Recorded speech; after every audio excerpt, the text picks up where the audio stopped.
이거 앞에 좀 치워주라.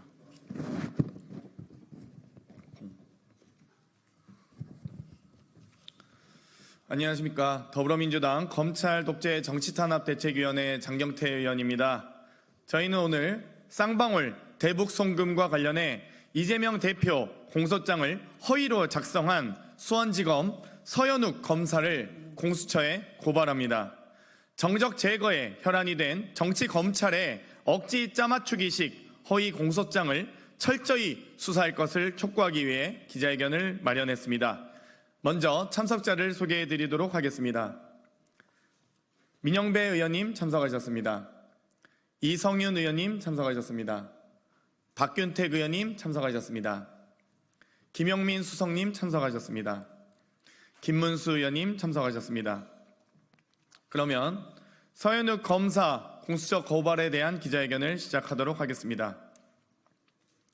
이재명 전 대표 공소장은 악마의 편집 끝장판이다. 검사의 직무에 관한 문서인 공소장을 허위로 작성한 서현욱 검사를 공수처는 즉각 수사하라. 쌍방울 대북 송금과 관련해 이재명 대표 공소장을 허위로 작성한 수원지검의 서현욱 검사를 공수처에 고발합니다. 2024년 6월 12일 수원지검은 이화영 전 부지사 1심 판결 5일 만에 이재명 전 대표를 제3자 뇌물수수 등으로 기소했습니다. 검찰의 불법 면회 및 보석 석방 거래, 쌍방울의 증인 매수 정황이 아주 구체적으로 밝혀진 가운데 수원지검 서현욱 검사는 김성태의 진술을 억지로 짜맞추기 위해 사실관계를 왜곡한 허위 공소장을 수원지방법원에 제출했습니다. 서현욱 검사는 공소장 32쪽, 33쪽에서 국외 출장 결과 보고서를 언급하며 이재명 전 지사가 문건을 보고받는 등 김성태의 대남 약속과 경기도의 지원 및 보증하에 쌍방울 그룹이 대북 사업을 추진하고 있다는 사실을 재차 확인하였다고 작성했습니다. 완벽을 기해야 할 공소장에 완벽한 거짓이 작성됐습니다. 실상은 이재명 전 지사가 해당 보고서를 결재하지 않았고 봤더라도 누가 참석했는지 등을 전혀 알 수 없는 보고서를 공소장의 기소 이유로 둔갑시킨 것입니다.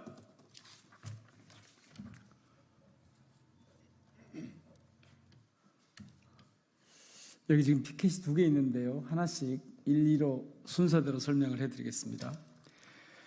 서현욱 검사가 공소장에 언급한 국외 출장 결과 보고서는 이화영 당시 부지사 전결로 처리한 공문입니다.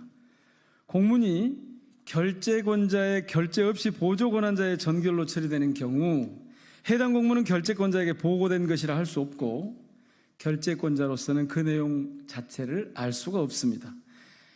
일반인도 쉽게 알 수 있는 내용을 가지고 고도의 법 집행 기관인 검찰이 다른 판단과 해석을 했다는 것은 의도적인 왜곡이었다 이렇게 볼 수밖에 없습니다. 두 번째 피켓입니다.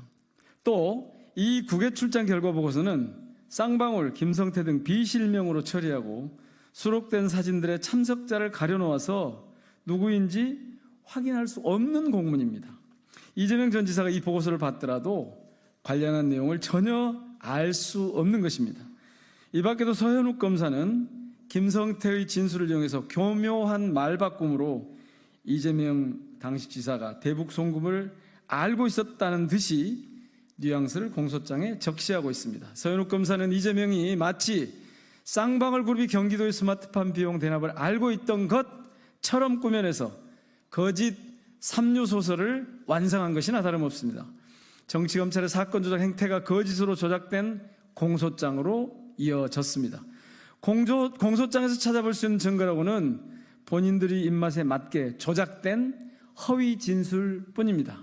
이 모든 과정은 결국 이재명 대표를 겨냥한 정치적 공작의 일환이라고밖에 볼 수 없습니다. 정적 제거를 위한 표조작 수사의 악순환의 연쇄고리를 반드시 끊어내야 합니다. 공수처는 회유 진술에 짜맞춘 허위 공소장의 작성 경위 등 서현욱 검사를 즉각 수사할 것을 촉구합니다. 제대로 된 감찰조차 이루어지지 않고 자정 능력이 전무한 검찰을 더 이상 묵과할 수 없습니다. 검사도 죄를 지으면 처벌받아야 한다라는 당연한 상식과 원칙을 바로 세워야 합니다.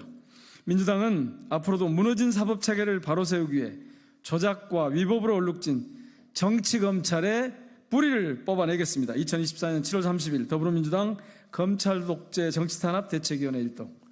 고맙습니다.